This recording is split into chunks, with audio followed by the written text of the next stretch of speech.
होतं राजगड घ्यायला. इथं प्रत्यक्ष जगदंबा बसली म्हणाव. बरं रावसाहेब हिमाकडे पुण्यांदा येणार बघा, यांचा काहीतरी बंदोबस्त करायला पाहिजे. शिवबा पन्हाळ्यावर अडकले म्हणून फावलंय त्या खानाचं. आई जगदंबे, आमच्या शिवबांना लवकर या संकटातून सोडव ग बाई, लवकर या संकटातून सोडव.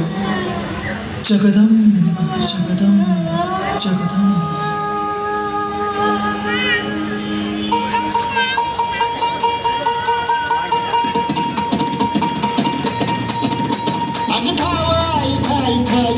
मातला आणि संपू देत काळ दुष्ट बंधनातला. आता त्रिशूळ तू